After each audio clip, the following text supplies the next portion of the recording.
Gloire à Dieu, nous voici, c'est samedi, nous sommes à un jour de la fin de cette série. Nous avons commencé ça depuis le jour de l'Ascension et dimanche, demain, ça sera la Pentecôte.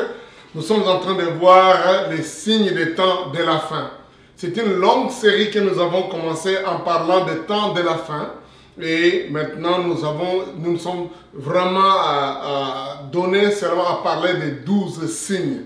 Demain, nous conclurons avec ces signes qui étaient les premiers, mais nous avons voulu mettre ça dans l'ordre, dans cet ordre, en le donnant le dernier sur la plénitude du Saint-Esprit, qui est un des signes que l'apôtre Pierre a dit, c'est marquer le temps de la fin, parce que le prophète Joël avait dit dans les derniers jours, alors Dieu dit, je répandrai de mon esprit sur toute chair.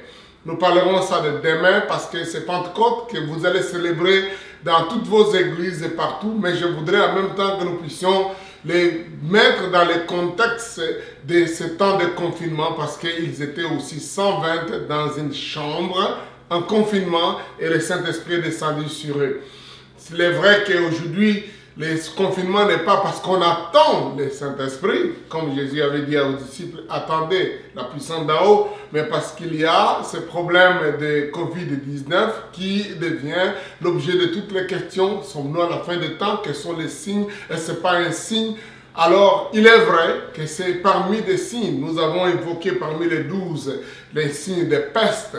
Donc, et ces signes de peste, en quelque sorte, nous interpelle et amène chacun de nous à savoir vivre dans une communion avec Dieu. Ma prière est que demain, ce soit aussi une occasion pour chacun de nous à faire une expérience d'un renouveau, d'une nouvelle expérience de la plénitude du Saint-Esprit, comme l'ont fait ces disciples qui étaient confinés dans la chambre haute. Donc, cela, c'est une des annonces par rapport à notre session de demain, que je vous encourage absolument d'inviter les autres amis parce que nous parlerons de quelque chose de plus positif de tous les signes que nous avons vus.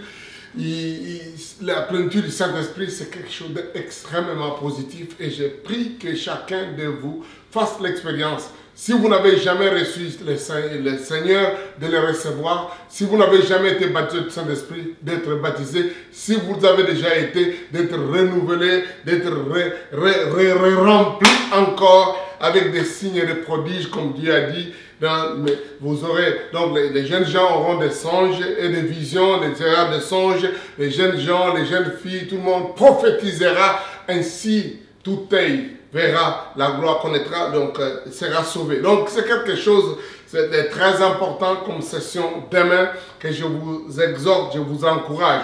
Nous aurons aussi l'autre week-end, donc le week-end qui va venir le 6 et le 7 juin, une session particulière avec des serviteurs, des servantes de Dieu, des enfants, des jeunes qui veulent servir Dieu, qui veulent faire une expérience profonde avec le thème de donc grandir dans l'onction et rester dans cette onction avec des signes et des prodiges. Comment vivre ces vies de ministère avec intégrité. Donc, nous aurons à aborder ces choses et nous serons ouverts à des questions-réponses. Mais pour cela, nous vous demandons de nous signaler votre numéro de téléphone ou votre adresse email pour lequel on va vous envoyer le lien de Zoom parce que ça sera une conférence sur Zoom. Donc, nous serons capables de nous voir, d'avoir nos images les uns les autres. Et c'est très important que nous ayons vos coordonnées, c'est-à-dire votre adresse email ou votre numéro de téléphone avec WhatsApp, par exemple, pour qu'on vous envoie les liens. Donc, contactez-nous, c'est au +1 407 655 9365. Je reprends. Envoyez votre email ou l'adresse email ou votre numéro de téléphone au +1 407 655 9365. Voilà, le numéro, il est aussi sur votre écran. Il est sur l'écran et le message qui paraît maintenant sur Facebook, comme aussi sur notre chaîne de YouTube, à laquelle nous vous demandons de vous inscrire. Que Dieu vous bénisse. Donc, aujourd'hui, nous parlons d'un signe qui était tant attendu parmi les 12, c'est l'apostasie et les hérésies. Donc nous parlerons de l'église apostate et surtout de l'antéchrist et la bête, et le travail, la marque de la bête et tout ça. Donc beaucoup de choses et que j'aimerais que nous puissions un peu coiffer, avoir une idée de ces choses-là parce que c'est une grande partie de la Bible en fait. L'Apocalypse parle beaucoup de ces choses et c'est anormal qu'en tant que chrétien, on ne puisse pas entendre parler de ça ou alors connaître un peu, dire quelque chose là-dessus. Donc, il y a beaucoup de versets bibliques qui parlent de ça. Et je voudrais prendre quelques-uns comme de base. Nous aimerons lire ça d'abord dans Matthieu, chapitre 24, où nous avons Jésus qui donne tous ces signes de la fin des temps ou de ce moment en répondant à la question. La Bible dit au verset 1er, comme Jésus s'en allait au sortir du temple, ses disciples s'approchèrent pour lui faire remarquer les constructions. Mais il leur dit, voyez-vous tout cela? Je vous le dis en vérité, il ne restera pas ici, pierre sur pierre, qui ne soit renversé. Il s'assit sur la montagne des Oliviers et les disciples vinrent en particulier pour lui poser cette question. Dis-nous, quand cela arrivera-t-il et quel sera le signe de ton avènement et de la fin du monde? Alors Jésus leur répondit, prenez garde que personne ne vous séduise, car plusieurs viendront sous mon nom, disant, c'est moi qui suis le Christ, et ils séduiront beaucoup de gens. Plusieurs viendront sous mon nom. Et c'est là où nous allons voir un peu aussi, entre autres, des gens qui se proclament Messie, Christ, Jésus et l'Antéchrist. Nous parlerons d'ailleurs de l'Antéchrist et l'Antichrist. Donc c'est une notion importante à comprendre parce que dans ces versets-là, déjà, il y a cette notion. Plusieurs viendront sous mon nom et donc en disant, c'est moi qui suis le Christ. Et ils séduiront beaucoup. Vous entendrez parler de guerre, de bruit de guerre. Gardez-vous d'être troublés car il faut que ces choses arrivent. Mais ça ne sera pas encore la fin. Une nation s'élèvera contre une autre nation, un royaume contre un autre royaume. Il y aura en divers lieux des famines, des tremblements de terre. Et tout cela ne sera que le commencement des douleurs. Alors on vous livrera au tourment, on vous fera mourir, vous serez haïs de toutes les nations à cause de mon nom. Plusieurs succomberont et se trahiront, se haïront les uns les autres. Plusieurs faux prophètes se lèveront et ils séduiront beaucoup de gens. Plusieurs faux prophètes se lèveront, c'est parmi des choses dont on va parler aujourd'hui. On parlera de la bête, de la première, la deuxième bête, les faux prophètes. Donc on va voir cet aspect de plusieurs prophètes qu'il y a aussi. Parce que l'iniquité sera accrue, l'amour du plus grand nombre se refroidira, mais celui qui persévérera jusqu'à la fin sera sauvé. Et cette bonne nouvelle du royaume sera prêchée dans tous les royaumes pour servir, dans tout le monde entier, pour servir du témoignage à toutes les nations, alors viendra la fin. Cette série nous a fait sortir tous les 12 signes que nous avons. Les tremblements de terre, les famines, les pestes, l'accroissement de l'iniquité, le désir d'avoir des unions sans Christ, les faux prophètes que nous allons aborder aujourd'hui, donc qui est l'hérésie. Et donc, en quelque sorte, vous avez ça. Donc, la Bible dit, c'est pourquoi, verset 15, lorsque vous verrez l'abomination de la désolation dont a parlé le prophète Daniel, établi en lieu saint, que celui qui lit fasse attention.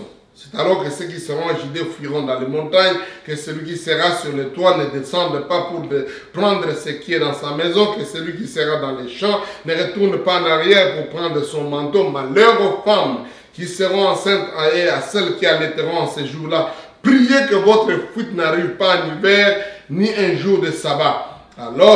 Car alors la détresse sera si grande qu'il n'y en a point eu depuis le commencement du monde jusqu'à présent, et qu'il n'y en aura jamais. Et si ces jours n'étaient pas abrégés, personne ne serait sauvé, mais à cause des élus, ces jours seront abrégés. Alors, si l'on vous dit, le Christ est ici, ou il est là, ne le croyez pas, car ils s'élèveront de faux Christ et de faux prophètes. Ils feront des grands prodiges et des miracles au point de séduire, s'il était possible, même les élus. Et voici, je vous ai annoncé cela d'avance. Si donc on vous dit, voici, il est dans le désert, et n'y allez pas. Voici, il est dans les chambres, ne le croyez pas. Car, comme l'éclair part de l'Orient et se montre jusqu'en Occident, ainsi l'avènement du Fils de l'homme. En quelque lieu que soient les cadavres, là s'assembleront les vautours. Alors, donc, beaucoup de choses qui sont annoncées dans ces choses, dans ces textes-là. Vous pouvez commencer à lire jusqu'au bout. Donc, disons que ce que je suis en train de lire là, c'est un long texte. Prenez ça dans la Bible, lisez tous les chapitres 24 de Matthieu. Le chapitre 21 de Luc était aussi l'un des chapitres que nous avons étudié pendant tout ce temps. Et aussi le premier chapitre des Actes des Apôtres, qui était notre texte de départ pour montrer les premiers signes. Et aujourd'hui, nous verrons encore d'autres chapitres. J'aimerais aussi lire, parce que en lisant ce texte d'Apocalypse, de Matthieu 24, on a une idée, comme je dis, de beaucoup d'autres, de beaucoup de signes que nous avons évoqués ici. Mais il y a des versets clés dont nous reviendrons.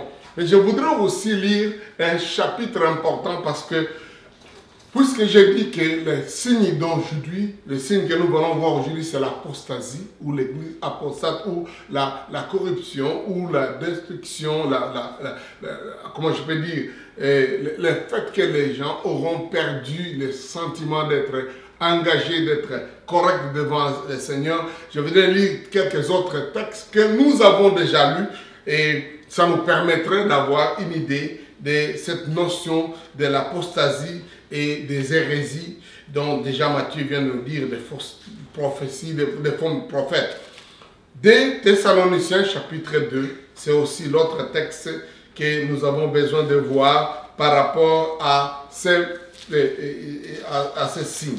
Des Thessaloniciens chapitre 2. On va lire ça rapidement.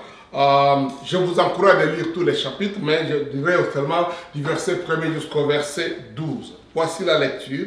Pour ce qui concerne l'avènement de notre Seigneur Jésus-Christ et de notre union avec lui, nous vous prions, frères, de ne pas vous laisser facilement ébranler dans votre bon sens et de ne pas vous laisser troubler, soit par quelques inspirations, soit par une parole ou par une lettre qui semblerait venir de nous comme si les jours du Seigneur étaient déjà là.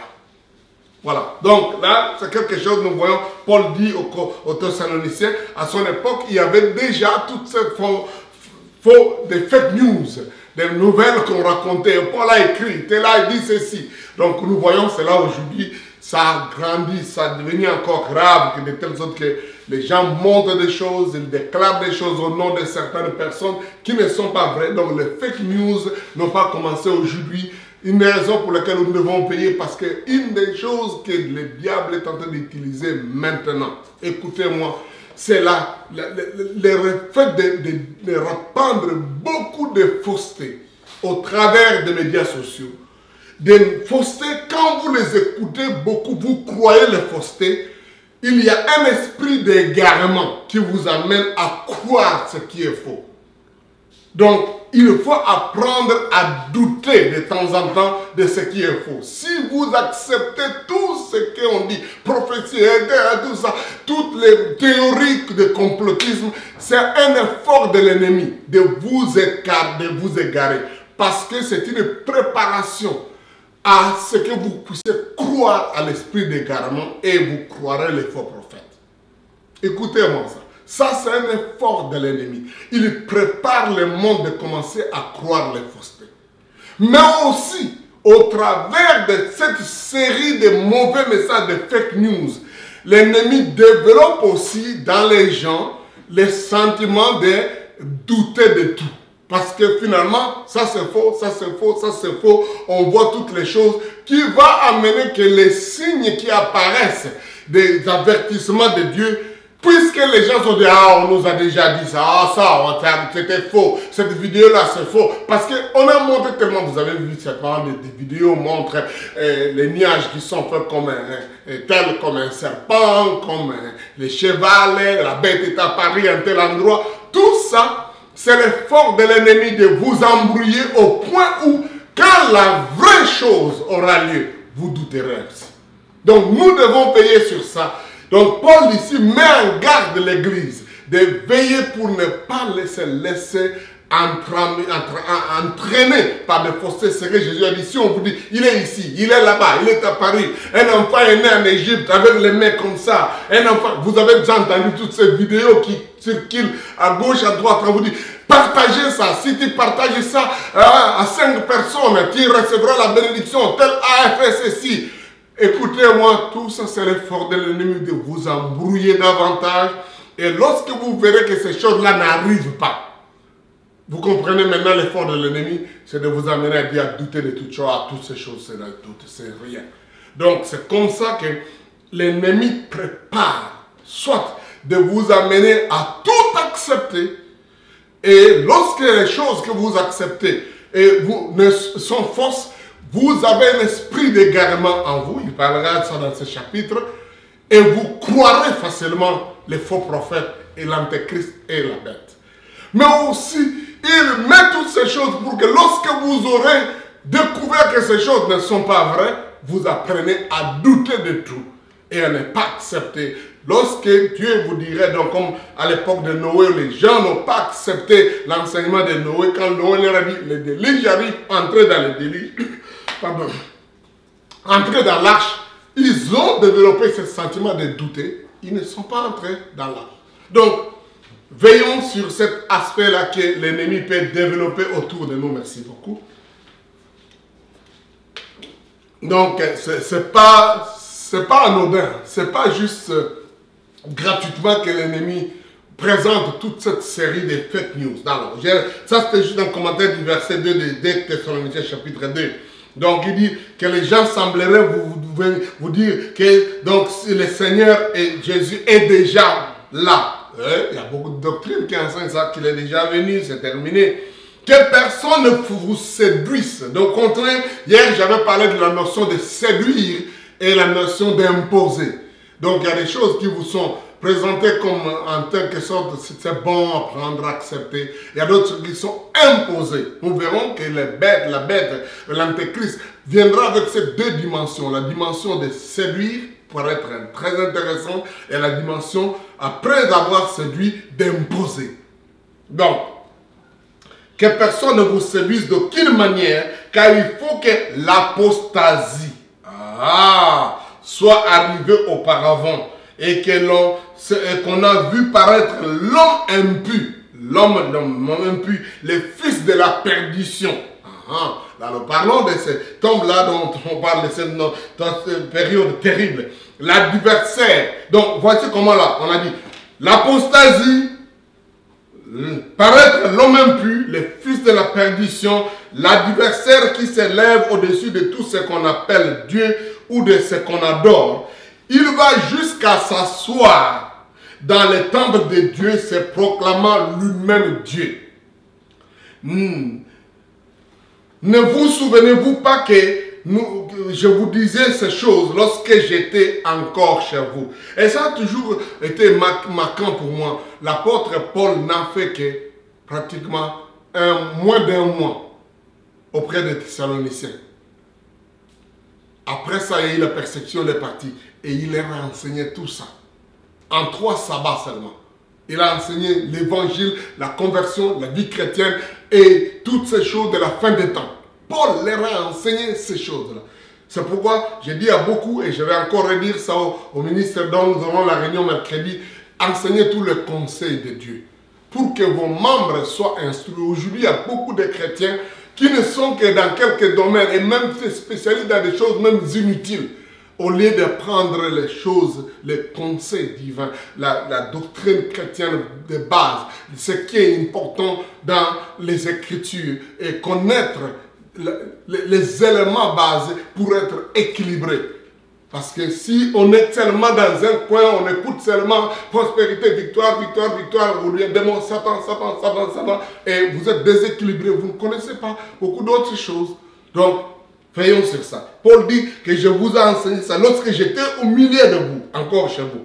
Et maintenant, vous savez ce qui les retient. Il parle de l'homme du mal, l'homme de l'iniquité, l'impur, les filles de la perdition. Il dit ce qui les retient, lui, cet homme-là. Il dit, afin qu'il ne paraisse pas en son temps. Et ça, c'est très important parce que du point de vue interprétation de ces textes, même ça, la dimension eschatologique, la dimension de comprendre la place de l'Église, la place du Saint-Esprit comme celui qui retient. Donc, celui, il y a quelqu'un, il y a une chose qui l'a. Il dit, le mystère de l'iniquité agit déjà. Il faut seulement que celui qui le retient encore ait disparu. Disparaître ici, ce n'est pas de devenir nul, mais qu'il ait été enlevé, qu'il ait ailleurs. Là, on parle de la dimension de l'enlèvement de l'Église, la présence de l'Église. Jésus a dit, ces jours seront terribles, mais ça sera abrégé à cause des élus, à cause de la présence de celui-là qui retient. Alors, apparaîtra l'impur que le Seigneur Jésus détruira par le souffle de sa bouche et qu'il écrasera par l'éclat de son avènement. L'apparition de cet impur se fera par la puissance de Satan avec toutes sortes de miracles, de signes, de prodiges mensongers, avec toutes les séductions de l'iniquité pour ceux qui périssent parce qu'ils n'ont pas reçu l'amour de la vérité pour être sauvés. Ce texte dit beaucoup de choses. Donc cet impur, il viendra avec des miracles, des signes, des prodiges mensongers. C'est-à-dire qu'il accomplira des miracles, il accomplira des signes, ils feront ces choses-là. Donc et toutes sortes de séductions de l'iniquité. Nous avons déjà parlé de la notion de la croissance de l'iniquité, la croissance du mal. Donc il dit, cela arrivera pour que ceux qui périssent, ils périront parce qu'ils n'ont pas reçu l'amour de la vérité pour être sauvés. C'est-à-dire, on leur a donné l'occasion d'entendre le message, mais ils n'ont pas aimé la vérité. Il y a des gens, effectivement, ils aiment le mensonge. Il y a des gens qui sont très intéressés dans les fake news. Des mauvaises choses, ça les intéresse. Quand ils entendent, vous avez entendu aujourd'hui. Il y a des gens comme ça. Une caractéristique particulière de croire seulement à tout ce qui est tambour battant, tout ce qui est faux, tout ce qui est troubadour, toutes les faussetés les plus ridicules, ils croient. Mais les choses réelles, simples à croire, ils ne croient pas.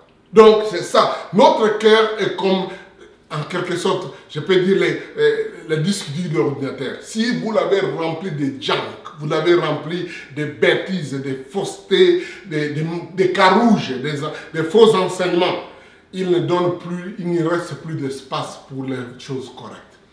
Et parfois, vous vous détonnez, mais comment ce type, il ne croit toutes ces bêtises, toutes ces fausses prophéties. Mais quand on enseigne des choses réelles, il ne peut pas croire. Oui, parce qu'il faut qu'on puisse d'abord éliminer, diluer tout ce qui est faux. Il faut qu'il y ait un lavage de ce fausseté, parce que la fausseté est devenue son identité. Donc ces gens-là qui n'ont pas eu l'amour de la vérité pour être sauvés, Dieu leur envoie une puissance d'égarement. Ce qui me fait mal dans ces versets, c'est de dire que ça vient même de Dieu. Parce que vous n'avez pas aimé la vérité pour être sauvé. Dieu vous envoie. Nous avons lu ça dans Romains chapitre 1er. Dieu les a livrés à leur sens réprouvé pour croire ce qu'il ne fallait pas croire. Donc il y a une puissance d'égarement pour qu'ils croient au mensonge. Oh, wow. Afin que tous ceux qui n'ont pas cru à la vérité, mais qui ont pris plaisir à l'injustice, soient condamnés. Il n'y a pas plus clair que ça, mes frères. Je sais que tout le monde attend que j'explique l'antéchrist, le pète et tout. Mais voyez déjà, ce texte, il est tellement très clair pour nous mettre en garde du danger que nous vivons. Donc, ce qui fait que, peut-être je ne parlerai pas beaucoup d'autres détails, des choses, mais c'est déjà un message d'avertissement. Veillons ce que nous avalons, ce que nous recevons. Parce que si on s'habitue à recevoir les faux messages, des faux prophètes, On devient tellement croyant, on croit tellement aux choses. Vous avez déjà vu des gens qui croient tellement de fausseté. On leur dit il faut égrener le chapelet, ah oui, il faut courber devant la Vierge. Ah! Donc ils croient tellement ces faussetés que quand vous les enseignez que le salut ne se trouve qu'en Jésus et qu'il faut recevoir Jésus comme son sauveur et Seigneur, réellement ça, sans avoir fait toutes ces choses mystiques, sans avoir tremblé d'abord, tout ça, est-ce que vraiment ça va sauver? Quand vous dites à quelqu'un, Jésus a accompli tout à la croix et que par la mort de Christ, il a pris nos douleurs, nos souffrances, il dit non, il faut que je paye un peu d'argent, il faut qu'il y ait un peu de sang qui coule, il faut une cérémonie un peu comme ça, vous croyez vraiment? Pourquoi? Parce qu'ils ont été poussés par cet esprit d'égarement à ne pas aimer la vérité, mais à croire au mensonge. Ils croient au mensonge.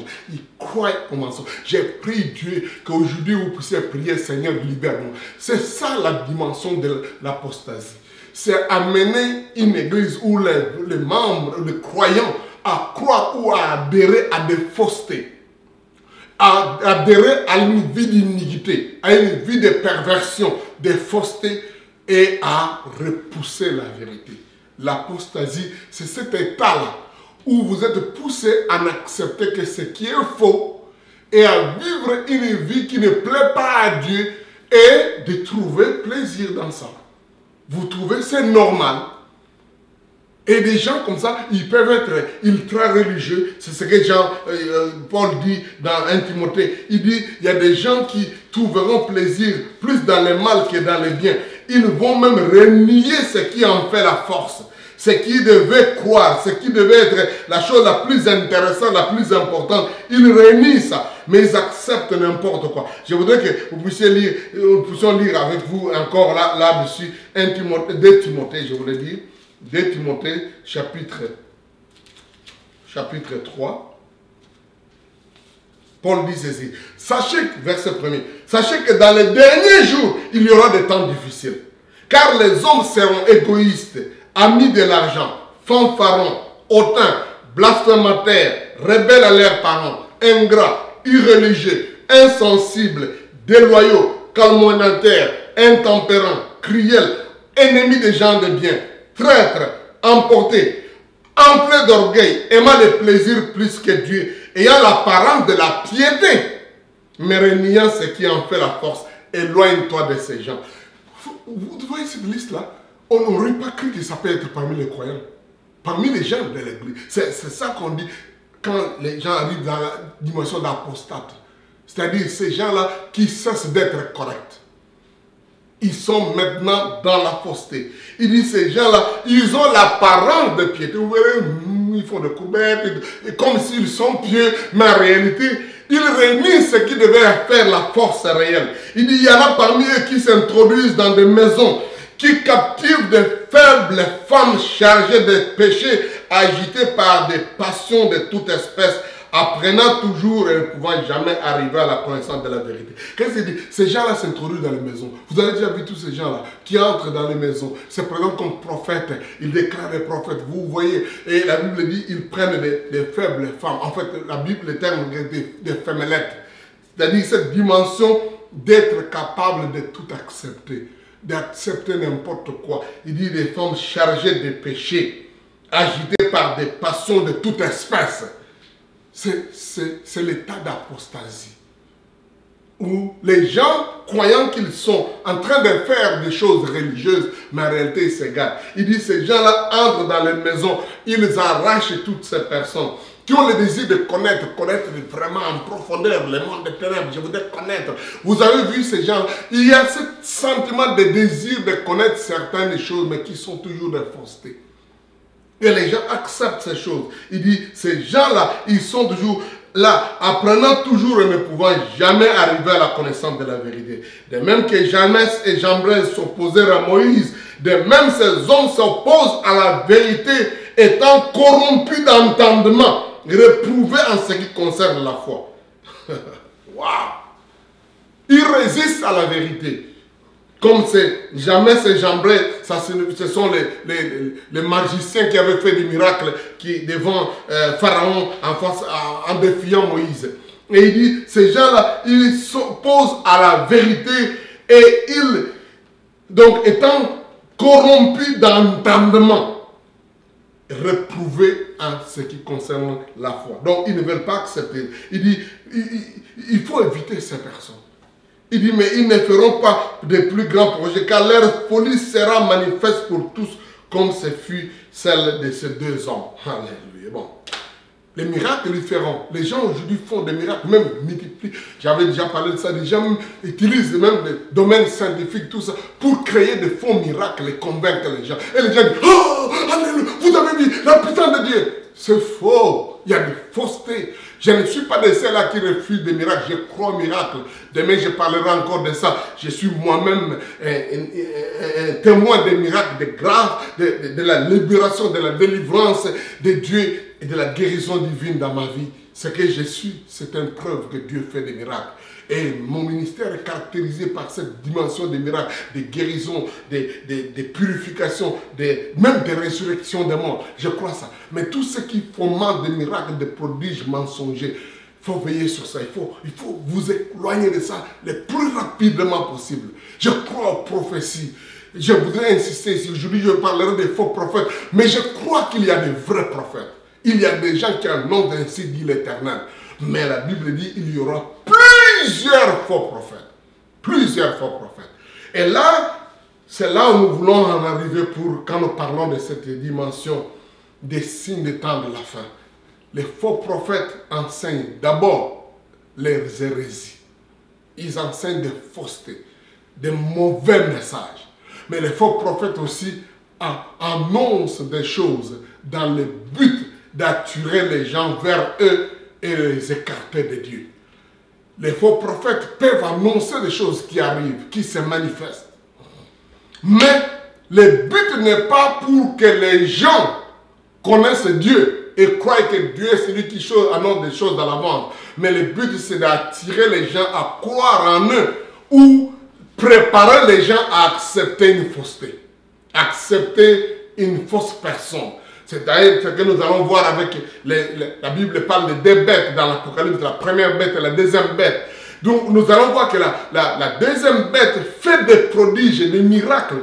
Le but c'est d'entraîner les gens de croire à la première bête. Le but c'est celui-là. Donc les faux prophètes, et Jésus a dit déjà, soyez prudents, ne vous laissez pas séduire parce qu'il y en a d'autres qui diront, je suis le Christ, je suis le Messie, je suis ceci. Parce qu'ils s'élèveront beaucoup de faux Christ. Mais il y a d'autres qui ne se diront pas eux-mêmes de faux Christ. Ils seront là seulement comme des faux prophètes pour dire, le Christ est là, il est à tel endroit, allez voir ceci. Mais ces faux prophètes feront des prodiges, feront des miracles pour vous convaincre d'aller là où se trouvent les faux prophètes. Là où se trouve le faux Christ, je voulais dire. Donc le but de certaines choses que les faux prophètes font, c'est pour vous changer votre attention, pour que vous puissiez l'avoir. D'autres, certainement, c'est pour avoir un peu d'argent, beaucoup plus de gens, ils traînent beaucoup de personnes, des faux prophètes, pour que les gens payent, pour les avoir avec eux, pour dire, je suis là pour votre bien, je suis là, c'est moi qui prie pour vous, pour la prière de telle chose, il faut un peu autant d'euros, autant de dollars, pour faire telle chose, ou donnez-moi vos biens. Et même, ils ne demandent même pas l'argent seulement, ils couchent avec les gens, ils prennent des mariages, ils prennent possession de vos biens. Le but de son miracle, ou le miracle qu'il fait, ça peut être palpant, des paroles de connaissances qui s'accomplissent, mais le but n'est pas de vous amener à croire en Dieu. Le but est d'avoir quelque chose en vous. Soit de vous amener vers le faux Christ, l'antéchrist, ou d'obtenir quelque chose de vous pour, en quelque sorte, vous manipuler, vous avoir. Donc, c'est ça qui arrive dans tout le monde. J'insiste bien, je crois au message prophétique. Je crois que Dieu a encore des prophètes aujourd'hui. Aujourd'hui, il y a des apôtres comme des évangélistes, des pasteurs, des docteurs. Je crois ça absolument. D'ailleurs, on a besoin de beaucoup de prophètes encore. Des vrais prophètes, des vrais apôtres. Mais sachez-le, Jésus a dit, une des choses qui se manifestera comme signe des temps de la fin, c'est la multiplication des faux prophètes. Donc, il y aura de plus en plus, beaucoup plus de faux prophètes. Il me semble maintenant que c'est le ministère en bas. Quelqu'un dit, aujourd'hui nous sommes les temps prophétiques. Et quand il dit temps prophétique, oui, nous sommes temps prophétique, c'est-à-dire nous sommes à l'époque où les prophéties de la Bible s'accomplissent. Mais pour un temps prophétique, vous devez dire, nous sommes dans cette ambiance où les prophéties coulent à flot, où il y a plus de prophètes. Il y a même quelqu'un qui dit, aujourd'hui ce n'est plus le temps où les gens doivent écouter les pasteurs, les docteurs, les évangélistes, les apôtres. Aujourd'hui c'est l'ainsi dit l'Éternel. Et quand il se lève, il dit, je suis là pas pour vous enseigner les choses de la Bible, là, tout ça. Je suis là pour vous donner la parole du temps, la parole de l'air. C'est maintenant quand j'ouvre la bouche de Dieu vous annonce. Et vous voyez quand les gens disent, ainsi dit l'Éternel. Les gens commencent à dire, Dieu est en train de parler. Mais quand on prêche la parole, c'est ainsi dit l'Éternel. Quand on lisons les textes de l'Écriture, c'est aussi ainsi dit l'Éternel. Alléluia. Il est vrai que nous avons besoin de prophéties réelles, vivantes, qui se manifestent. Mais Jésus a dit, une des caractéristiques des signes des temps de la fin, c'est la multiplication des prophètes. Je vous pose la question.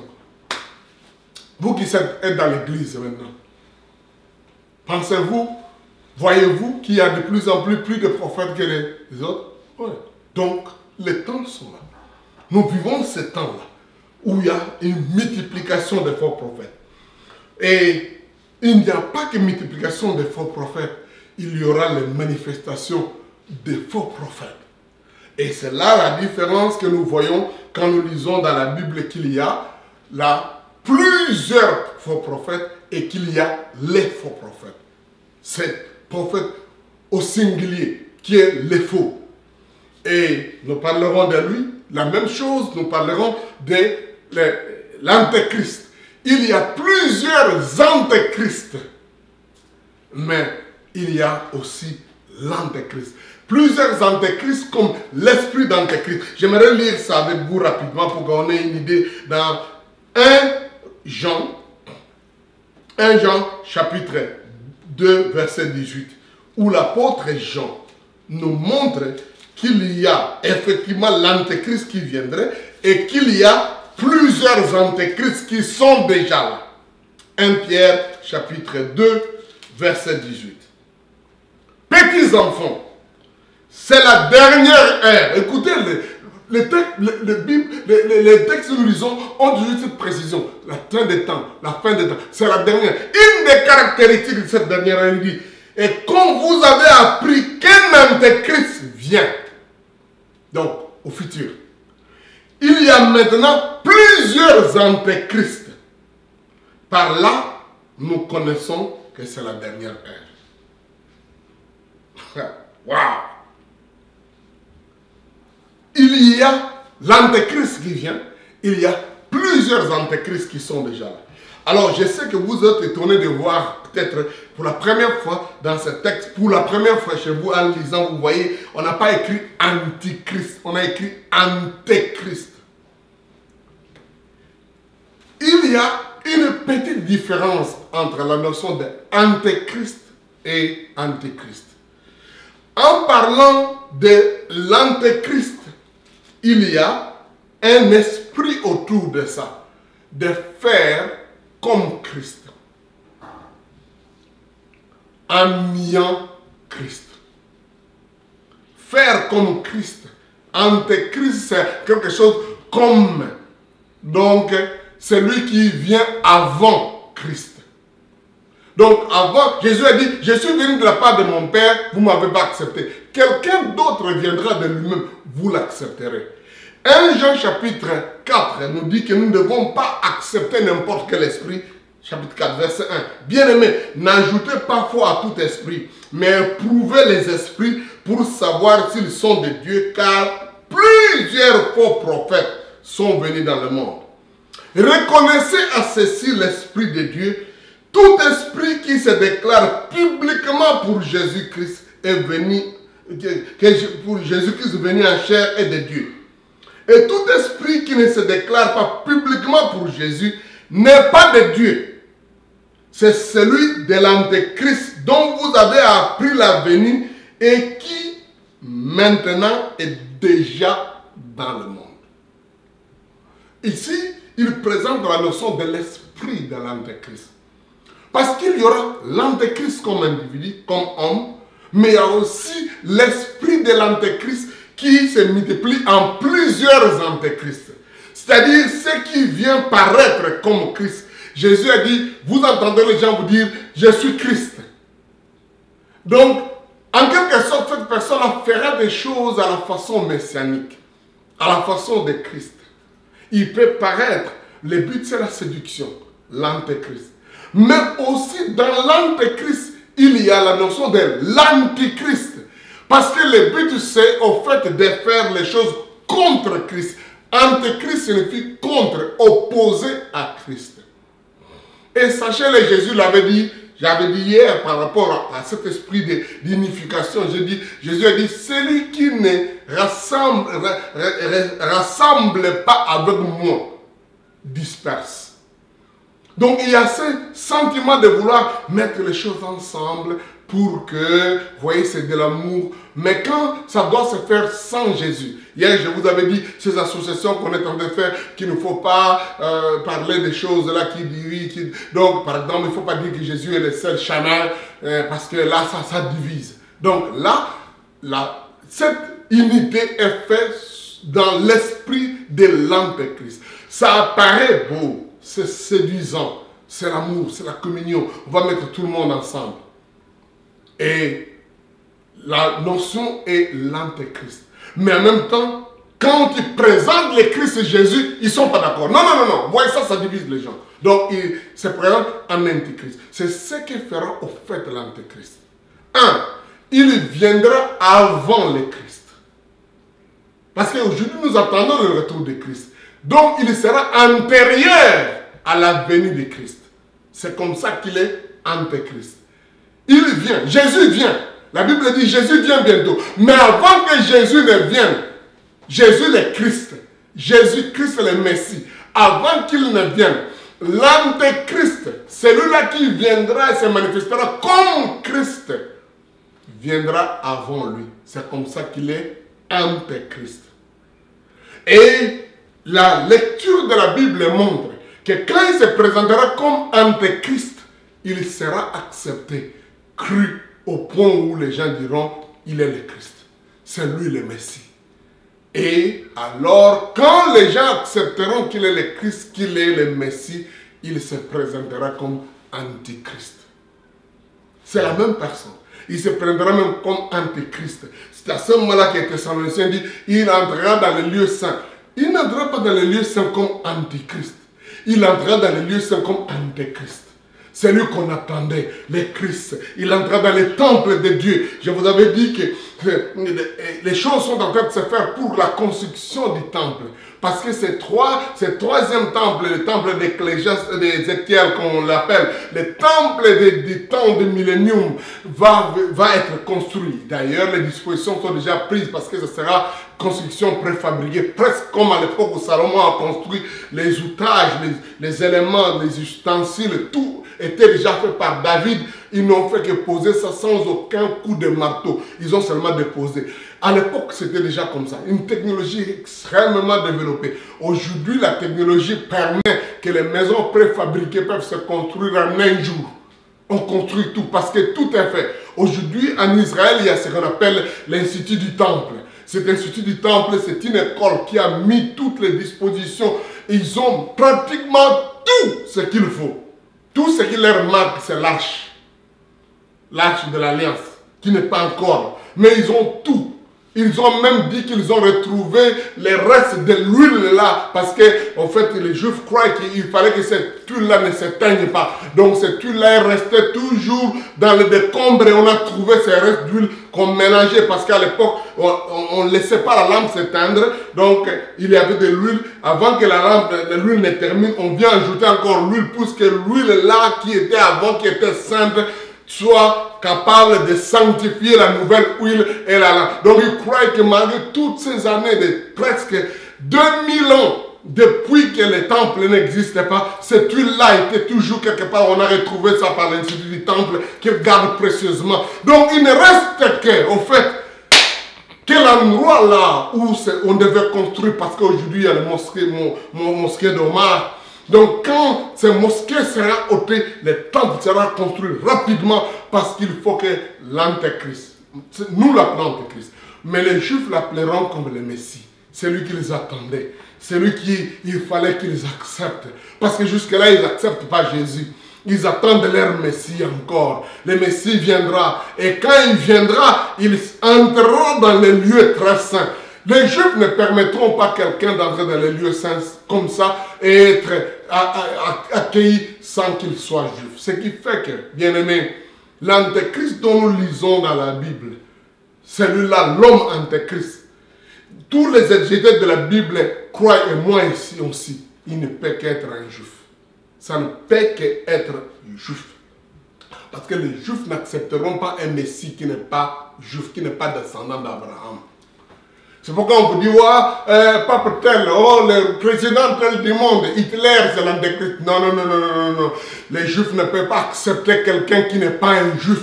Aujourd'hui, probablement, donc les juifs sont dans tous les coins du monde. Il peut avoir une nationalité américaine, il peut avoir une nationalité française, une nationalité allemande, russe ou australienne, ou même peut-être congolaise. Mais ça doit être le juif, descendant réellement avec le sang de David dans la lignée là.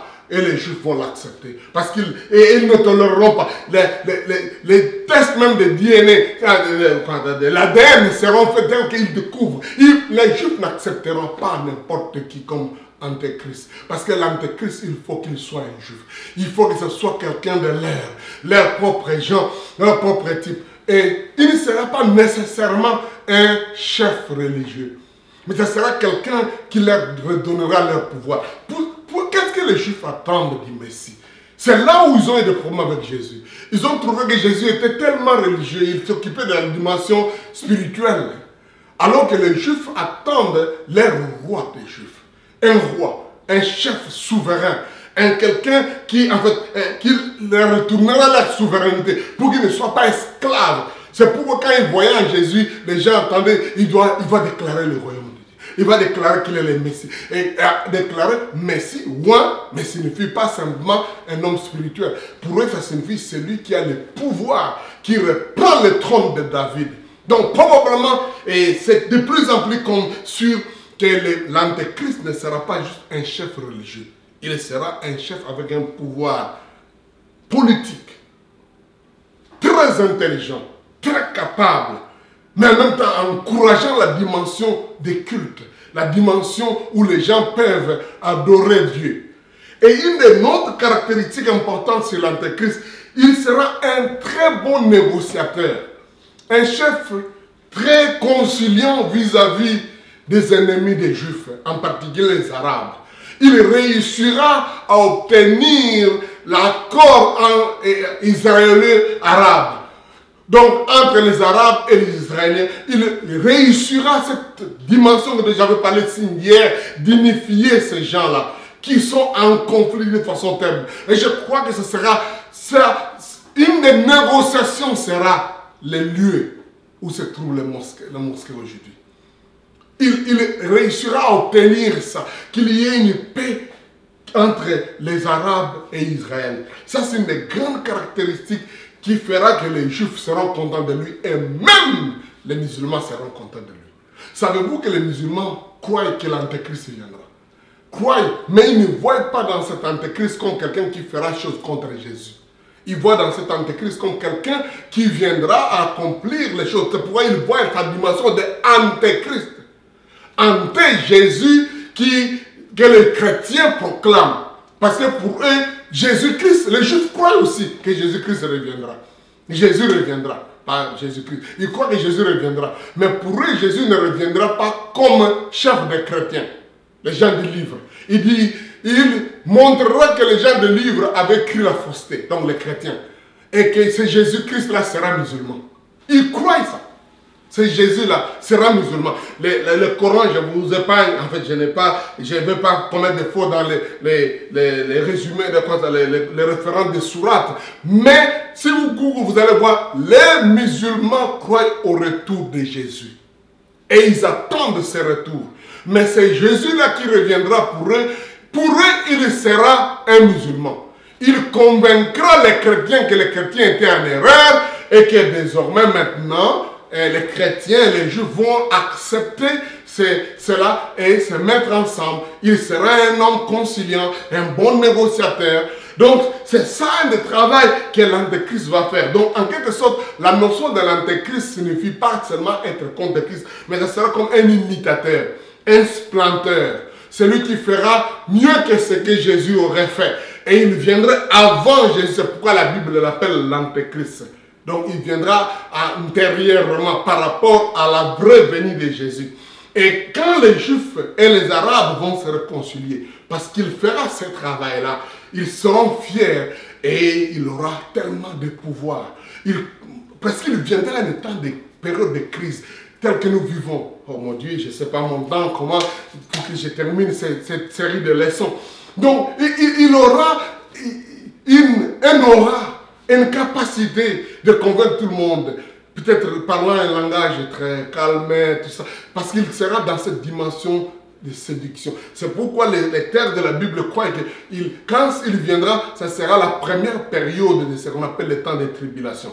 Ceux qui croient que Jésus, l'église sera enlevée, ils diront, parce que l'église sera enlevée, celui qui les retenait, alors il viendra, il fera ses miracles, il accomplira des miracles mensongers, il fera des choses qui feront que les gens croient, les gens l'acceptent, et ces miracles ne seront pas seulement miracles spirituels, mais ce sera aussi économique, les miracles de l'unité, les miracles de réconciliation. Je vous épargne beaucoup de versets bibliques autour de ça, mais ce sera des choses qui répondront aux besoins des gens. Les miracles de semer la paix, la Pax Romane, cette paix-là où les royaumes de l'Orient et les royaumes de l'Occident vont se réconcilier, ils vont dire, comme on dit à Lingala Motosago, la personne que nous attendions, c'est lui vraiment, voilà comment il est là vraiment pour... En tout cas, c'est lui qu'il fallait. Et les Juifs l'accepteront, l'acclameront et ils remettront les services des sacrifices dans les temples. Et pendant qu'ils seront en train de faire les sacrifices, tout le monde entier sera... Il amènera comme une sorte de paix, un temps, une accalmie. Vous voyez, il y a des moments qui arrivent toujours avant la grande déflagration. Quand les gens diront paix et sécurité. Une forme de calme, de consensus, de paix là. Jean dit que ça sera 3 ans et demi. Donc, Jean dit 3 ans et demi. Donc, il y a plusieurs interprétations, d'autres diront en semaine et tout ça. Bon, je vous épargne tous ces autres détails, des chiffres et tout ça. Mais ce temps-là viendra, où il régnera comme ça, où les gens viendront partout de Jérusalem pour venir voir cet homme, pour écouter sa sagesse, sa capacité. Il aura le contrôle de la technologie, il encouragera ces choses. C'est pourquoi j'avais dit que l'accroissement de la technologie aujourd'hui, c'est quelque chose qui va permettre à ce que l'antéchrist fasse son travail, soit accepté, soit capable de répandre ses homélies, ses messages que le monde entier doit entendre. Donc tout le monde est content d'entendre la sagesse de cet homme, comment il négocie des choses. Il va négocier tellement l'épée partout que les gens seront contents et les gens regarderont. Et jusqu'à ce que, quand il va commencer à prendre place dans les temples, la Bible dit quand vous verrez l'horreur abominable, c'est-à-dire l'horreur de la désolation. Jésus a dit ça. Quand vous verrez cela entrer dans les lieux saints, alors qu'est-ce qui se passe? Ici, Jésus parle de quelque chose avec un langage de ceux qui ont vécu à l'époque intertestamentaire où il y a eu un roi qui était populaire, très accepté, qui s'appelait Antiochus IV, un conquérant. Daniel avait prophétisé que cet homme-là entrera dans les lieux saints et il va profaner les lieux saints. Et Antiochus IV, quand il est arrivé, il est entré dans les temples.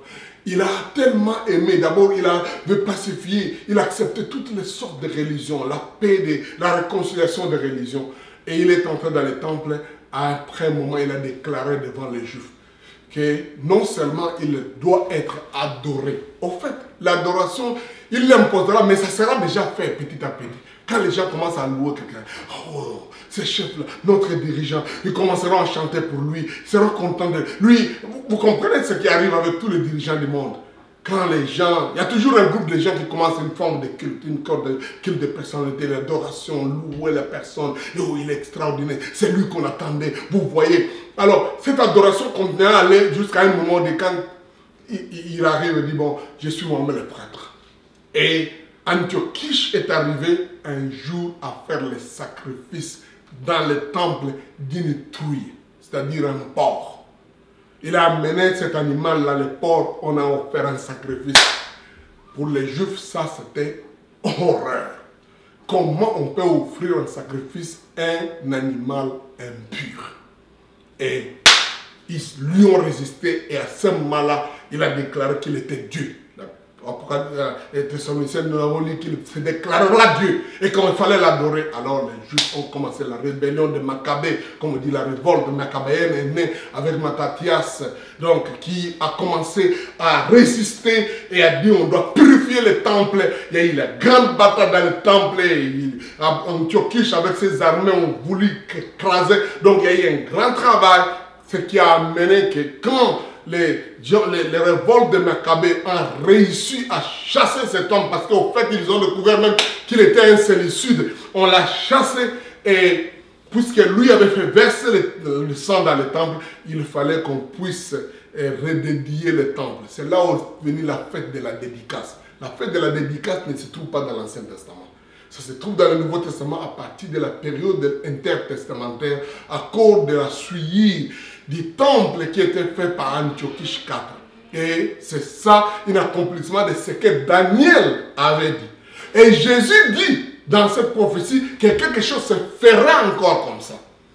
C'est ce qui sera fait par l'Antéchrist. Quand l'Antéchrist va se déclarer dans les lieux saints, offrir un sacrifice, probablement mener l'idole de Jupiter, l'idole, donc à l'époque quand tu amenait l'idole de Jupiter, lui, l'Antéchrist se fera lui-même pour dire, il faut qu'on m'adore. Donc à ce moment-là qu'il y aura, donc les Juifs vont dire, tout sauf ça. On ne peut pas dans les culte de Jéhovah, les cultes de notre Dieu Yahvé, on ne peut pas adorer les idoles, les images. Et là, je ne voudrais pas, nous avons encore la bête qui va venir et tout ça, mais je voudrais aller rapidement pour tenter de dire certaines choses. Les Juifs vont se révolter contre l'Antéchrist. Et ils vont dire, au fait, il n'est pas l'Antéchrist, il est l'Antichrist. Alors le monde entier va dire, voilà, on vous avait toujours dit, ces gens sont des troubles faiteurs. Un type que le monde entier accepte, un type qui amène la paix, elle n'accepte pas. Ils sont des problèmes, ça sera une des raisons qui va causer la guerre d'Armageddon. C'est-à-dire toutes les armées de tous les coins qui viendront de l'Orient, du Nord, le Nord, il y aura les Gog et les Magog.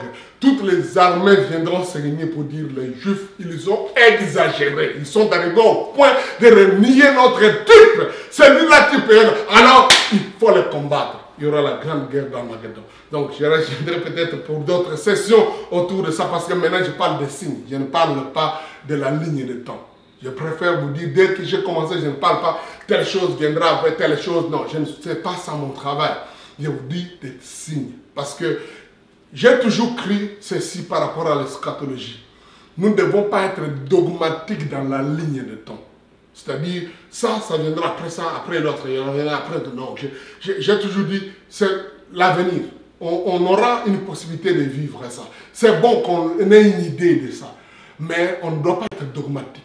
Parce que Dieu sait. C'est pourquoi je dis aux gens quand ils disent oh, l'Église ne prendra pas part à la persécution, à la tribulation. D'autres disent l'Église prendra part à une partie de la tribulation. D'autres disent l'Église doit être purifiée par la purification, la tribulation. Donc c'est parfois une lutte pour rien de positionnement. Ce qui est vrai, c'est que nous traversons aujourd'hui déjà des grandes persécutions, des problèmes. Les persécutions vont augmenter de plus en plus.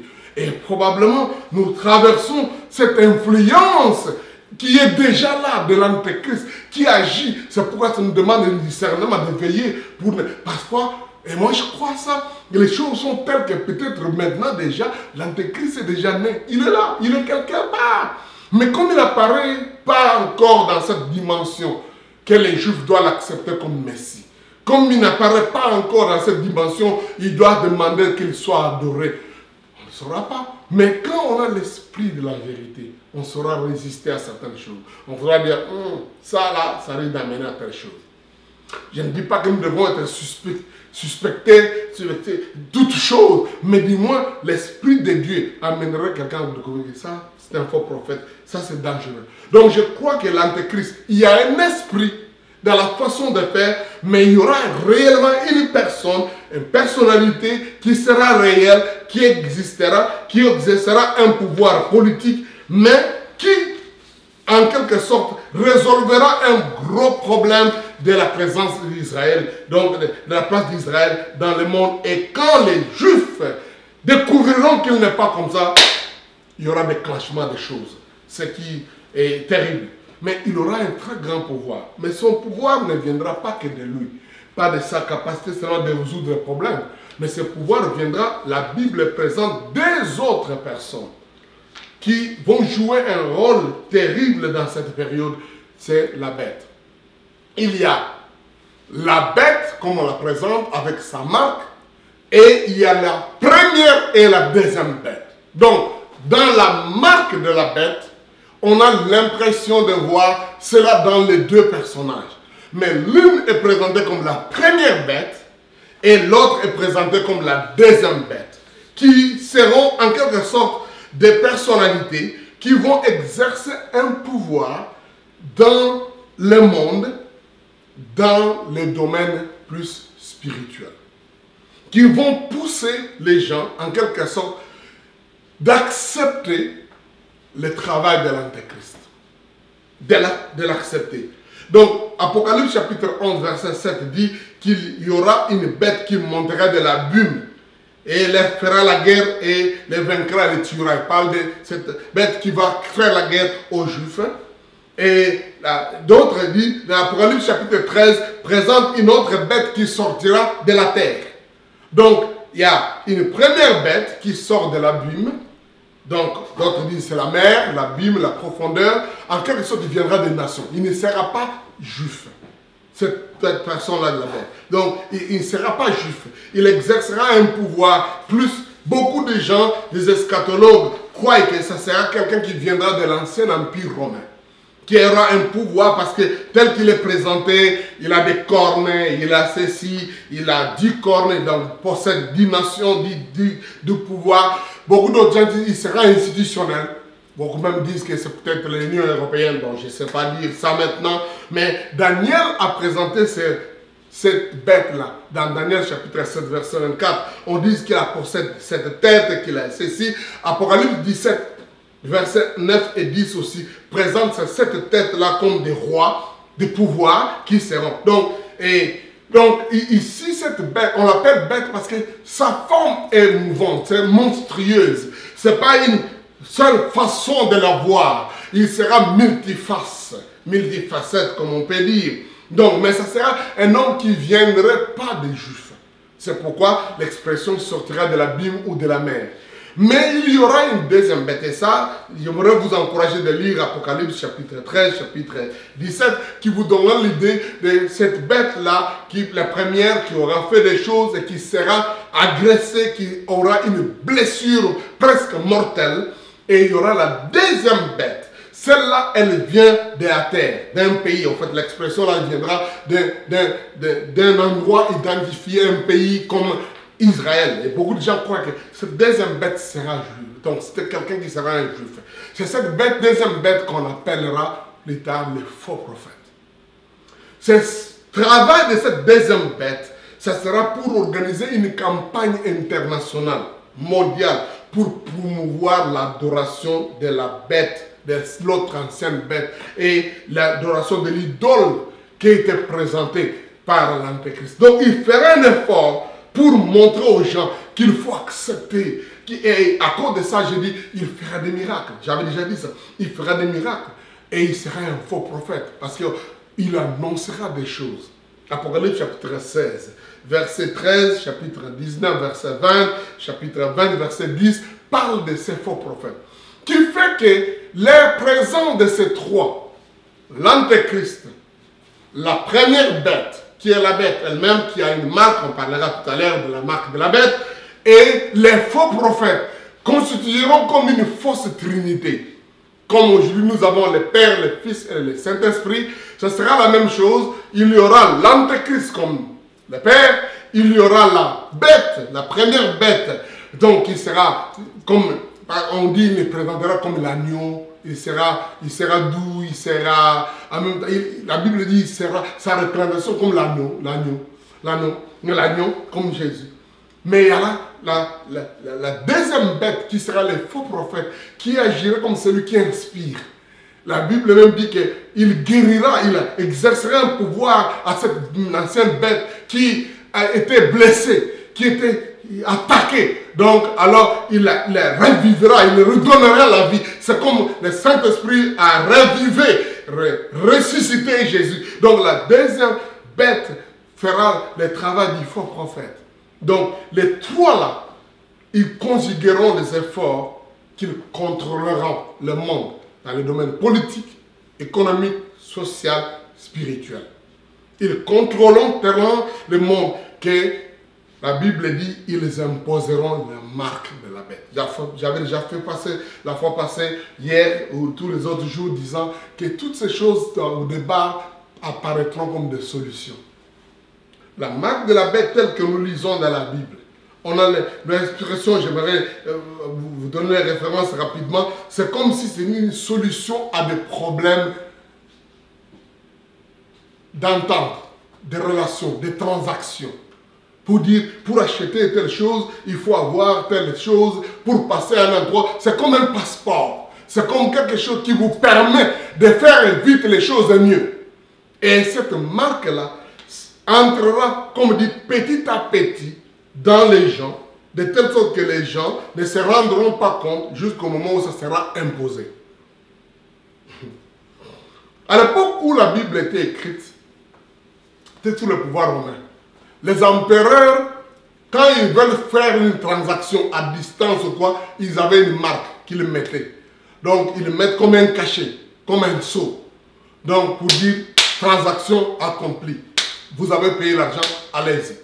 Ou alors, quand ils voulaient que leurs soldats qui vont en guerre ou leurs esclaves, on leur mettait un signe sur leur corps, soit sur le front, soit sur la paume des mains, comme signe d'appartenance pour dire ils sont avec moi, ils sont partis. Donc, c'est comme on dit, une médaille.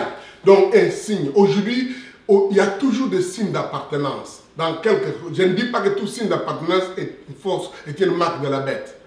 Mais c'est en fait un signe de ralliement, une sorte d'identité. Aujourd'hui, nous avons des cartes d'identité. D'abord, était en papier, maintenant c'est en plastique. De plus en plus, il y aura une marque. On parle de la puce aujourd'hui qui va être comme marque d'identité qui vous permet, qui vous donne toutes vos informations à l'intérieur. Donc la marque de la bête, ça sera aussi quelque chose de ces gens-là. Comme on dit, la puce électronique ou cette pièce-là, elle peut devenir comme votre identité, votre marque pour savoir vous êtes qui. Aujourd'hui, il y a ce sentiment de tatouage qui est en quelque sorte aussi une marque.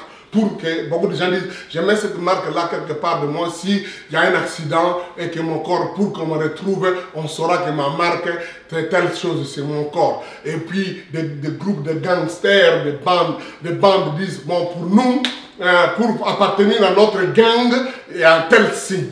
Il peut être un signe sur un habit, ça peut être un drapeau, ça peut être un médaillon, mais il y en a qui sont en tatouage sur le corps. On met ça, on sait. Un tatouage, un signe sur un habit. Je ne dis pas que tous ces signes-là, c'est le signe de la bête. Mais je voudrais dire que c'est dans ce sens-là que la marque de la bête aussi sera. C'est comme un signe de ralliement.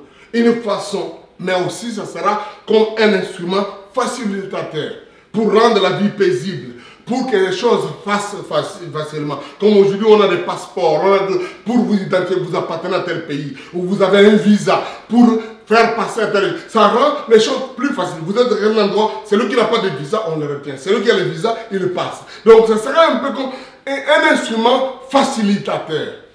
Jusqu'au moment où ça deviendra quelque chose qui sera imposé. De tel que si tu n'en as pas, tu ne passes pas. Ça n'accepte pas. La Bible dit que cette marque de la bête sera de telle sorte que la bête imposera ça. Apocalypse chapitre 13. Je vous recommande d'aller lire Apocalypse chapitre 13 parce que mon temps, je prends tellement beaucoup de temps, j'aurais préféré ne pas vous prendre tout ce temps avec vous.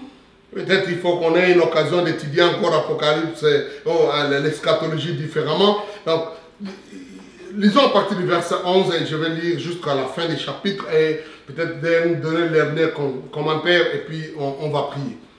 Puis j'ai vu monter de la terre une autre bête. Parce qu'il y avait une première bête qui est montée donc, de la mer à partir du verset 1er. Donc puis j'ai vu monter de la mer une bête qui avait 10 cornes et tout ça. Ça c'est la première bête. La deuxième bête commence au verset 11. Il dit, donc, qui avait 2 cornes semblables à celles d'un agneau et qui paraît comme un dragon. Voilà, il apparaît en même temps comme un agneau et en même temps un dragon compliqué. Donc il exercera toute l'autorité de la première bête en sa présence et il obligerait la terre et ses habitants à adorer la première bête dont la blessure mortelle avait été guérie.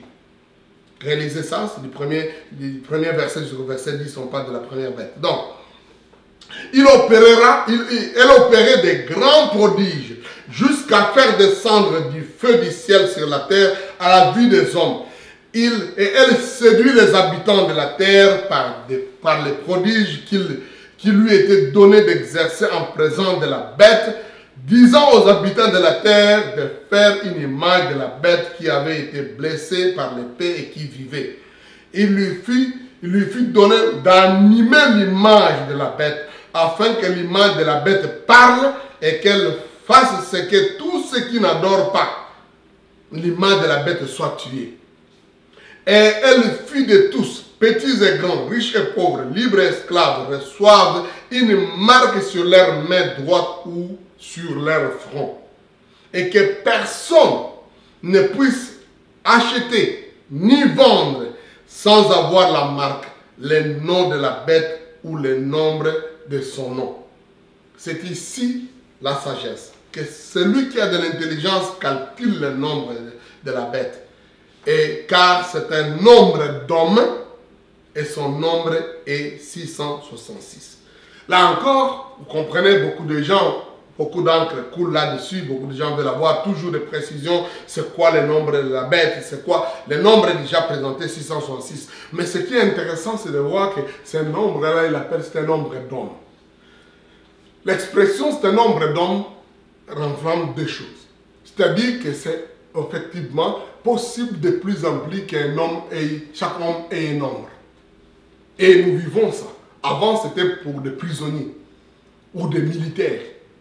Aujourd'hui, quand vous êtes malade, probablement sur le lit d'hôpital, on vous donnera un nombre. Aujourd'hui, de plus en plus, il y a la codification des barcodes qui peut faire qu'au lieu qu'on cite toujours votre nom en détail, donc il y a une possibilité. Aujourd'hui, il y a de plus en plus les codes que nous avons pour décrire certaines choses, pour un website, pour un endroit. Vous pouvez scanner ce code-là et vous avez toutes les informations. Donc, un nombre d'hommes. Probablement, chacun de nous a un nombre d'hommes qui est déjà comme dans notre DNA. Ça, c'est le mythe de Dieu. Mais que scientifiquement, les gens sont en train de codifier. Je ne vais pas vous dire que c'est bon de prendre ou de ne pas prendre, mais je crois que c'est presque d'être inévitable que chacun de nous ne soit pas représenté par un nombre. Bon, peut-être pas en tout lieu, mais quand vous serez dans certains milieux, il y a un nombre qui vous est décrit. Le premier, le deuxième, le troisième. Pour rentrer à un endroit, alors, vous arrivez, vous prenez un nombre. Donc un nombre d'hommes, ça c'est possible. Mais aussi l'expression nombre d'hommes peut signifier la notion que l'homme, c'est-à-dire imparfait, humain, malfaiteur, mauvais. Le nombre d'hommes peut être cet aspect aussi. Dans la numérologie biblique, quand on parle de nombre d'hommes, c'est le nombre chez 6. C'est-à-dire, 7 c'est la perfection, l'aboutissement. C'est pourquoi Dieu parle qu'il est 7 fois 7, ceci. Dieu parle de cette perfection. Mais 6, Parce que l'homme fut créé le 6e jour, beaucoup de choses qui sont liées à l'homme sont 6. Mais en même temps, ça décrit la faiblesse, la capacité de ne pas être parfait, de ne pas faire les choses totalement. Alors, quand ce chiffre-là est doublé, ça montre vraiment la faiblesse. Quand c'est triplé, ça devient diabolique. Donc, 666, c'est 3 fois le chiffre 6. C'est pourquoi la marque de la bête est un chiffre d'homme qui est 3 fois. En quelque sorte, 3 fois terriblement démoniaque, terriblement satanique. Donc, probablement, les chiffres n'est pas juste les calculs, comme beaucoup de gens disent, première lettre d'alphabet, tout ça comme quelqu'un a calculé ces derniers temps, on a parlé de coronavirus, Covid, ils ont additionné toutes les choses, vous avez vu ça sur les médias sociaux pour dire coronavirus, c'est la marque de la bête. Oh mon Dieu, bon. À chaque époque, depuis déjà le 2e siècle, les gens ont toujours trouvé une façon de calculer un nom de quelqu'un pour en arriver à chiffre 666. À l'époque, les César, Néron, les Romains avaient une façon de calculer pour trouver avec le chiffre romain que son chiffre-là signifie il était la marque de la bête. Mais vous savez, il est mort depuis très longtemps. Cela n'est pas rien. Quand les grands empereur Dioclétien qui a organisé la grande systématique persécution contre les chrétiens aussi ont trouvé une façon de calculer son nom, je ne vous ai pas le détail, pour donner le chiffre 666. Les gens ont calculé Charlemagne aussi comme leur nom Charlemagne dans une forme, je pense, latine. Donc comment donner des chiffres à ça dans la numérologie? On dit il était la marque de la bête. Les gens ont vu en Hitler. Les gens ont même vu dans Napoléon. Les gens ont trouvé à travers de n'importe quel... Quelqu'un a même dit Bill Clinton. Donc, il y a toujours une possibilité que les gens trouvent une formule. Voilà, on vient d'en trouver coronavirus Covid. Avec ça, vous calculez, vous avez vu ça sur vos médias sociaux, ça donne 666. Donc, ça dépend de comment les gens écrivent. Les gens pensent que, bon, c'est une question d'intelligence, de calcul. Celui qui calcule bien trouvera. Mais je crois, franchement, que le coronavirus, oui, ça fait du mal, comme un peu on dirait la bête, qui détruit, qui crée, qui détruit l'économie, qui tue les gens, et infecte les personnes, dérange la vie, fait qu'on n'ait pas de réunion dans nos églises comme on voulait. C'est vraiment une mauvaise chose. Mais dire que vraiment c'est ça la marque de la bête, c'est la marque de la fin, Jésus a dit, ce ne sera que le commencement de douleur. Non, on n'est pas encore là. Je crois que ce coronavirus va finir, va s'arrêter. Ces jours sont comptés. C'est compté par nos prières, nous les élus, nous les enfants de Dieu. Tu peux compter, dire, ça va s'arrêter. Ça ne peut pas agir. Même si tu es malade, il ne faut pas me dire, moi j'ai la marque de la bête maintenant. Comme j'ai corona dans mon vie, j'ai la marque de la bête. Non, non, non, non, non, non. Tu peux être guéri. Jésus est vivant, alléluia. Il a le nom qui est au-dessus de tout nom, de toute forme d'abréviation, de toute sorte d'abréviation, de toute forme de formule que les gens peuvent vous donner, ou les codes. Il y a des gens qui disent, on voit votre code, sur votre visage vous avez un code, et les faux prophètes sont en train d'utiliser ces choses-là pour intimider les gens, pour quelque part impressionner les autres. Moi, je vais calculer les chiffres de la bête. Non. Moi, je ne dis pas que les gens ne peuvent pas calculer. La Bible dit qu'il faut utiliser l'intelligence et calculer. Mais tout ce que je sais, c'est la bête n'est pas encore en train d'agir dans cette façon d'une imposition que vous ne pouvez ni acheter, ni vendre, ni quoi que ce soit, sans cette marque. Et je crois que les enfants de Dieu, remplis du Saint-Esprit que nous sommes, nous discernerons et refuserons. Peut-être à des circonstances de la vie, peut-être pas une marque mondiale, pas globale, mais dans chacun des circonstances de la vie, on vous impose certaines choses. Ça, tu dois faire ça. Vous êtes à un endroit et vous aurez la possibilité de dire, ça, c'est une marque mauvaise, satanique. Ça, c'est une inspiration. On veut m'introduire dans quelque chose. Peut-être dans votre bureau, on vous fait signer quelque chose. Peut-être dans votre lieu de service, on vous dit, ça, c'est la façon dont on fait ici. Ici, on fait ça comme ça. C'est une marque de l'endroit. Et en tant que chrétien, on doit être capable de dire, non, je n'accepte pas cette marque. Je n'accepte pas cette façon de faire. Donc, ne restons pas figés dans cette grande marque qui viendra un jour de la bête. Mais nous devons être capables de prendre une disposition de l'intégrité personnelle, dans notre façon de vivre au jour le jour. Donc je disais, cette deuxième marque, cette deuxième bête, c'est celle-là qui sera plus tard dans la Bible appelée les faux prophètes. Parce qu'il sera son travail, c'est le fait de convaincre le monde entier d'accepter la fausse bête, la première bête, celle qui est frappée, celle qui va connaître le problème et il va tenter de convaincre les gens. Acceptez cette personne, il est bon, c'est lui qu'il faut. Les faux prophètes, il prend le temps aujourd'hui de s'installer dans les pensées des gens au travers de faux enseignements, au travers de toutes mauvaises choses qui arrivent. Mais ça sera, comme je dis, pas possible que ça ne soit pas un juif. Les faux prophètes d'Apocalypse, c'est là qu'on dit, ça ne peut être qu'un juif. Parce qu'il aura, la Bible dit, il sera d'une descendance d'Abraham. Il viendra du pays des gens. Il sera un peu comme le prophète Balaam, qui va s'unir avec l'Antéchrist, comme à l'époque c'était le roi Balak. Le roi Balak a dit Balaam, il lui a dit, je t'utilise pour que tu maudisses Israël. Pour que tu maudisses Israël, je te donne l'argent.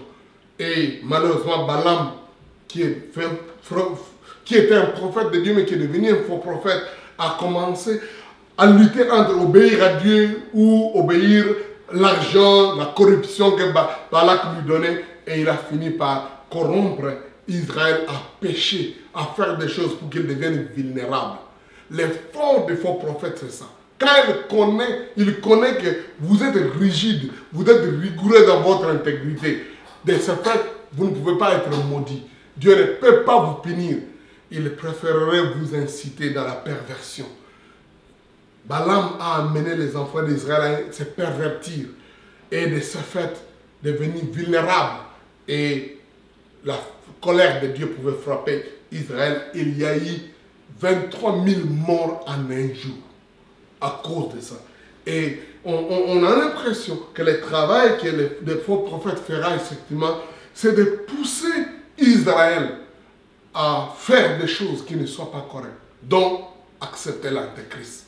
Donc, accepter la fausse bête. Quand ils vont l'accepter, les jours où ils vont se rendre compte que ça ne va pas, la révolte arrive, il y aura la grande guerre qui nous appelons la guerre d'Armageddon. Je voudrais m'arrêter là-bas pour vous dire que nous ne sommes pas ici pour donner la lignée des temps, mais pour donner les signes des temps.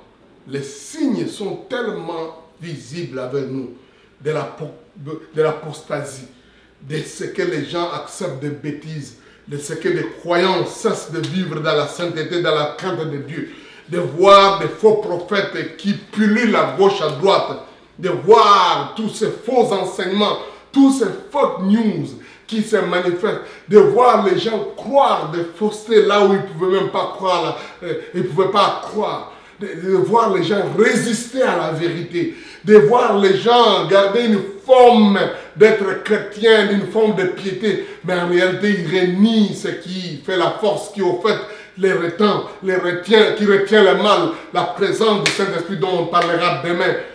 Il y a aujourd'hui beaucoup de gens qui sont très religieux, mais ils ne sont pas prêts à accepter la présence du Saint-Esprit. Jésus a dit, quand on lui a posé la question, c'est ce temps-là que tu établirais le royaume d'Israël. Jésus dit non, vous recevrez une puissance. Pour le temps, le moment, la ligne du temps, ça Dieu lui seul, le Père connaît. Il a fixé ça de son temps. J'aime ce verset-là. Ça fait partie de ma leitmotiv par rapport à ne pas être dogmatique avec la ligne du temps. Jésus dit ça. Je vais relire ça et nous reviendrons sur ça demain. Actes des Apôtres, chapitre 1er, à partir du verset 4.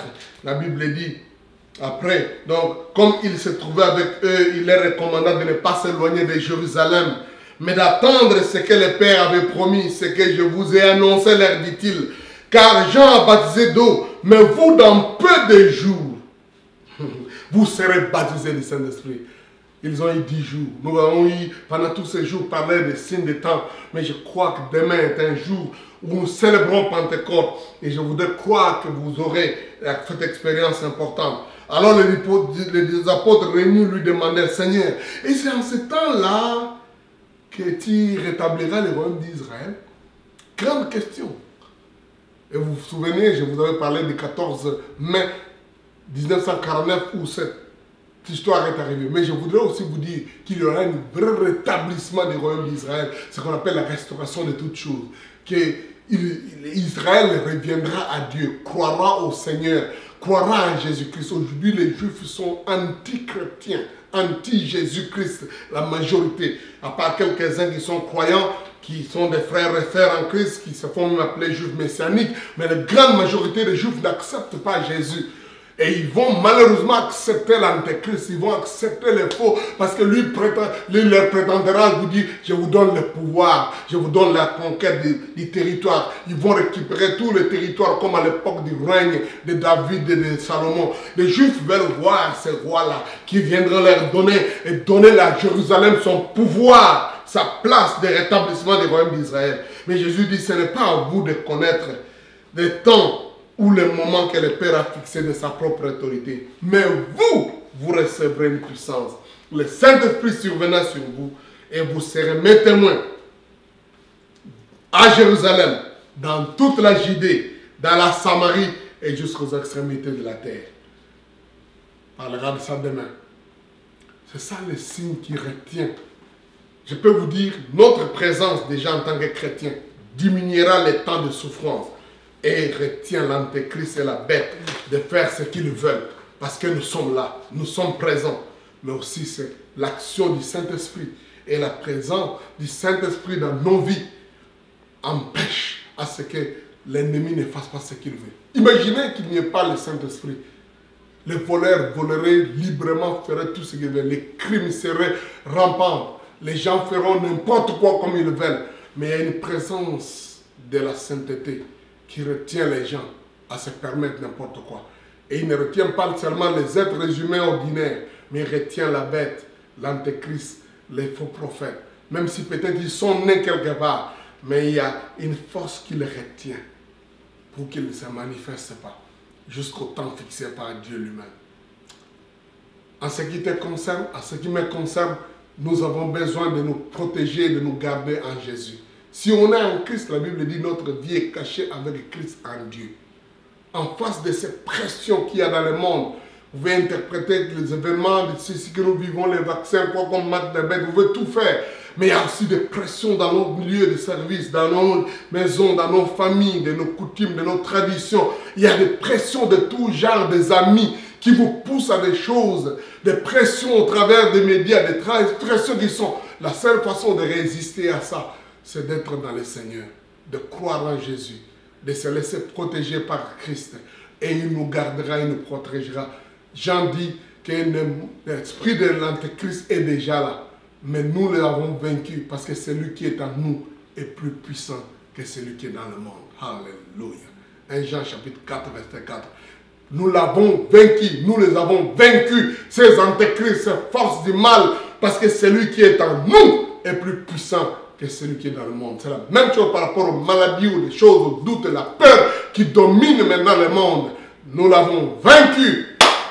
Alléluia. Parce que celui qui est en nous est plus puissant que celui qui est dans le monde. Si tu ne l'as jamais accepté, accepte-le. Il te donnera la force de faire face à toutes ces choses compliquées, toutes ces pressions internationales, globales ou locales, domestiques. Il te donnera la force. Il te donnera la force pour vivre pour lui. Alléluia. Seigneur, merci de nous éclairer par ta parole, mais surtout de nous protéger par ton esprit. Seigneur, parce que nous sommes à toi, nous sommes tes élus. Révèle-toi à ceux qui ne te connaissent pas encore, pour qu'ils croient en toi, qu'ils t'acceptent, Jésus. Tu es la vraie solution. Tu es le Messie, tu es le Sauveur. Tu es là pour nous sauver, nous, les Juifs et tous les gens du monde entier, maintenant. Parce que tu es venu dans ce monde pour que nous puissions être sauvés. Merci Seigneur. Et qu'il viendra un jour pour que nous puissions être, oh Dieu, glorifiés. Alléluia. Pas pour être jugés. Seigneur, nous croyons que tu nous bénis, tu nous gardes, tu te révèles à nous. Nous te bénissons, Père, au nom de Jésus. Amen. Que Dieu vous bénisse. Ça a été encore une très longue leçon. Signe des temps de la fin. Demain, on parle de la descente du Saint-Esprit. Que Dieu vous bénisse. En tout cas, à la prochaine. Merci de partager ces choses avec les amis. Et si vous avez des questions, plus 1 407 65 5 9 3 6 5. Et aussi là, vous pouvez laisser vos coordonnées pour que nous puissions vous envoyer les liens de la conférence que nous ferons les samedis 6 et les dimanches 7 sur Zoom. À nous revoir très bientôt. Et Dieu vous bénisse.